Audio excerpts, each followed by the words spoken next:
Olá, povo amado de Deus, paz e bem. Esse é o nosso encontro. O Evangelho de hoje ensina em um dia muitíssimo especial. Hoje é domingo, é o dia do Senhor. É o quarto domingo do Advento.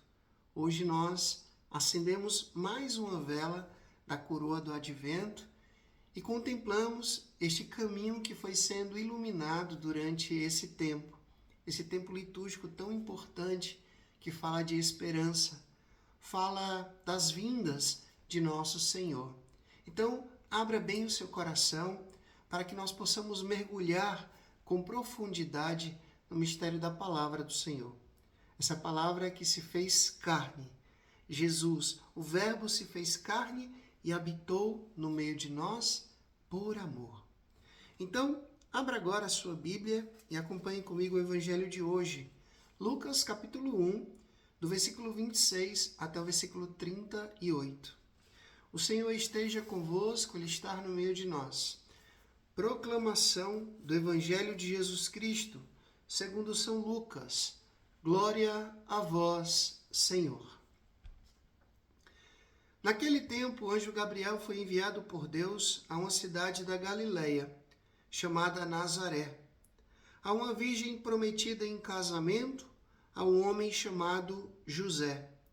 Ele era descendente de Davi, e o nome da virgem era Maria. O anjo entrou onde ela estava e disse: Alegra-te, cheia de graça, o Senhor está contigo.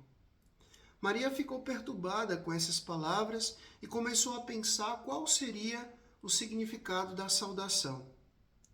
O anjo então disse-lhe: Não tenhas medo, Maria, porque encontraste graça diante de Deus.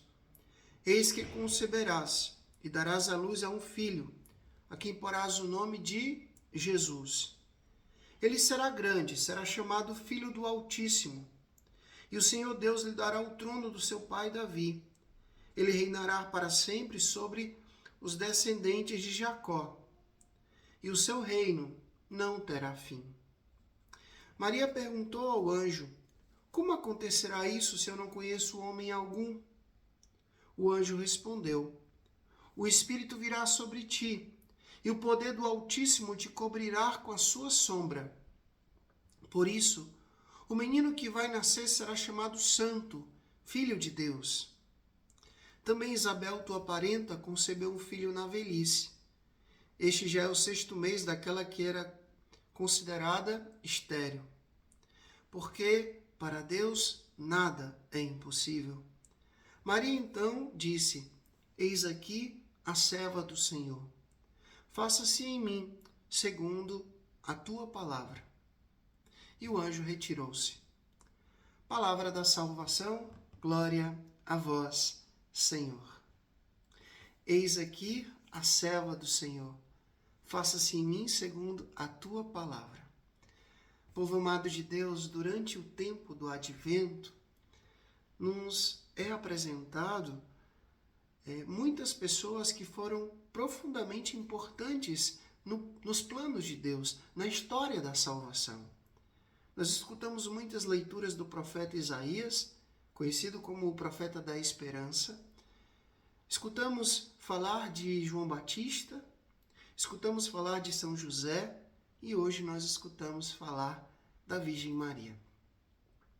Nós já meditamos esse evangelho durante essa semana passada. Acredito que vocês lembram bem, que me acompanham aqui todos os dias. Lucas 1, 37. Porque para Deus nada é impossível.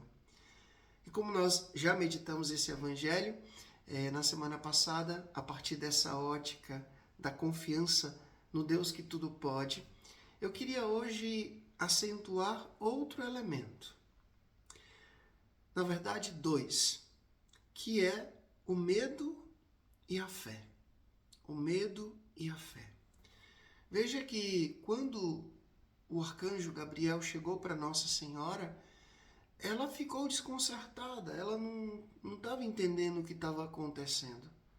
Porque, primeiramente, Maria é a humilde por excelência. Então, chega um ser celestial, dentro da condição de ela estar prometida em casamento. E esse anjo disse que ela foi escolhida, foi a predileta de Deus para ser a mãe do seu filho. Isso tinha muitas implicações sociais, religiosas. Por quê? Porque uma jovem que estava prometida em casamento, se ela aparecesse grávida, e sobretudo se não fosse daquele noivo, ela deveria ser denunciada, levada até a porta da casa do pai e deveria ser apedrejada até a morte. A lei dizia isso. E Nossa Senhora sabia disso. Então, Nossa Senhora humildemente ela não duvida, mas ela pergunta: como acontecerá isso? Se eu não conheço homem nenhum, conhecer aqui é no sentido mesmo sexual. Eu nunca me deitei com homem algum. Como isso vai acontecer? E o anjo Gabriel trata de dizer, explicar. O Espírito do Senhor descerá sobre ti e ele vai fazer gerar no teu ventre o Filho de Deus. Ou seja, é algo sobrenatural, é algo incrível, é algo que ninguém jamais pensou. Deus que não manda mais mensageiros, profetas, patriarcas, não. Ele vem, ele assume a nossa humanidade, exceto no pecado, mas 100% homem, sem deixar de ser 100% Deus. Duas naturezas, humana e divina. Então hoje eu queria meditar com vocês que, assim como na vida de Nossa Senhora, muitas vezes na nossa vida, diante dos planos de Deus, nós também tememos. E o medo é uma sensação natural de cada pessoa. Jesus, por exemplo, teve medo. Quando ele chorou lá no Getsêmani e suou sangue, Pai, afasta de mim esse cálice, Jesus estava com medo. Então, não tem problema nenhum sentir medo. Inclusive, o medo é uma sensação, é um sentimento de preservação. Eu não vou me exceder na velocidade do carro porque eu tenho medo de acontecer algum acidente. Isso é um medo bom. Aí eu não vou sair determinadas horas da noite porque eu posso ser assaltado. Isso é um medo bom. Então, eu não vou fazer determinada coisa porque isso vai me trazer um prejuízo. Isso é um medo bom. Agora, nunca mais eu vou sair de casa, nunca mais eu vou dirigir, nunca mais eu vou fazer isso porque eu tenho medo que não dê certo. Isso já é um medo doentio. É um medo que nos paralisa, é um medo que nos bloqueia. E quantas pessoas hoje se encontram adoentadas no corpo e na alma por causa do medo? E hoje Jesus vem dizer para cada um de nós, pela boca do anjo Gabriel, não tenhas medo. Eu sempre digo que normalmente, muitas vezes, medo é uma única coisa, falta de fé. Por quê? Porque Nossa Senhora tinha todas as razões possíveis e necessárias para ter medo. Mas ela colocou o quê? A fé sobre o medo. A fé sobre o medo. Eu, muitas vezes, diante da missão que Deus me confiou, por exemplo, de vir para cá, para Roma, para estudar em uma pontifícia universidade, em um outro idioma, em morar com mais de 100 pessoas, 100 irmãos de todos os continentes, em uma outra cultura, isso me despertou medo. Mas eu coloquei a fé sobre o medo. E estou aqui, estou tentando, estou pelejando. Então, Deus ele tem um projeto para você. Você talvez não casou ainda porque você tem medo. Medo de enfrentar um relacionamento. Talvez você ainda não teve filhos porque você tem medo. Medo de perder sua liberdade, medo de trazer estrias para o corpo, ou ficar com o corpo deformado. A maldita cultura, né? Da perfeição, do corpo lindo, perfeito. Na verdade, tem muito de egoísmo escondido ali. Talvez você não desbravou, não saiu de casa, não foi para um outro lugar, não enfrentou uma faculdade, não enfrentou porque você tem medo de perder a sua instabilidade, sair do seu comodismo, de perder aquilo que é seguro. Às vezes, você ainda está naquele relacionamento abusivo, violento, porque você tem medo de ficar sozinho, de ficar sozinha, e você se submete a isso, você não somente se humilha, mas você se anula em uma relação. Enfim, o medo tem muitas facetas, o medo tem muitos rostos. E hoje, Gabriel vem nos dizer, não tenhas medo. Ou seja, tenha fé.